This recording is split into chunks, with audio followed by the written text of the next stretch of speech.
So hello everyone, the girlfriend trailer అయితే release అవ్వడం జరిగింది. Acted by the Rashmika Mandanna, Dikshit Shetty and Anu Emmanuel. Directed by the Rahul Ravindran and producer వచ్చి అల్లు అరవింద్ గారు. So Allu Arvind గారు ప్రొడ్యూసింగ్ చేశారంటే మాత్రం ఖచ్చితంగా సినిమాలో మంచి కంటెంటే ఉంటుంది. బికాజ్ అల్లు అరవింద్ గారు రీసెంట్ ట్రాక్ రికార్డ్ చూస్తే మనకు అలాగే అనిపిస్తుంది. And the golden girl Rashmika Mandanna గురించి మనం మాట్లాడుకోవాలి. రీసెంట్ టైంలో తను యాక్ట్ చేసిన ప్రతి మూవీ కూడా ఎక్స్ట్రాడినరీ బ్లాక్ బస్టర్ అయింది. ఈవెన్ దో కరెంట్లీ థియేటర్స్లో రన్ అవుతున్న తామ మూవీ కూడా తెలుగులో ఎంత మంచి రివ్యూస్ వచ్చాయో మనకు తెలుసు. అట్లాగే మనకు నార్త్ బెల్ట్లో కూడా ది బెస్ట్ కలెక్షన్స్ అయితే వస్తున్నాయి తామ మూవీకి. సో రష్మిక మందాన అయితే మాత్రం both commercial movies and experimental movies రెండు బ్యాలెన్సింగ్ అయితే వర్క్ చేస్తుంది. ట్రైలర్ గురించి మాట్లాడుకుంటే మాత్రం నాకు చాలా బాగా అనిపించింది. ఎందుకంటే మన సొసైటీలో రీసెంట్గా జరుగుతున్న సిచ్యువేషన్స్ నుంచి తీసుకున్న స్టోరీ లాగా అయితే నాకు అనిపించింది. ఎందుకంటే మన ట్రైలర్లో చూస్తే ఇట్లాంటి సిచ్యువేషన్స్ అన్నీ కూడా మనం రియల్ లైఫ్లో చూస్తున్నట్టుగానే మనకు రిలేటెడ్ అవుతూ ఉంటాయి.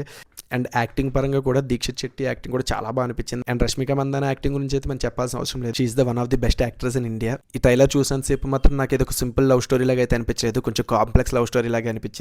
ట్రైలర్ లో మనకు స్టోరీ మొత్తం రివీల్ అయినట్టే అనిపిస్తుంది. నేనైతే ఈ మూవీ థియేటర్స్ లో చూడడం నేను చాలా ఎక్సైటెడ్ గా ఉన్నాను. ఈవెన్ ద ట్రైలర్ ఈవెంట్ లో అల్లు అరవింద్ గారు ఒక మాట చెప్పడం జరిగింది, ప్రీ రిలీజ్ ఈవెంట్ కి విజయ్ దేవరకొండ గారిని కూడా తీసుకొని వస్తానని. సో విజయ్ దేవరకొండ గారు ప్రీ రిలీజ్ ఈవెంట్ కి వస్తారో లేదో కూడా మనం చూడాలి. సో ఈ ట్రైలర్ మీరు చూస్తుంటే మీకు ఎలా అనిపించింది ఒకసారి కామెంట్ చేయండి. Thank you.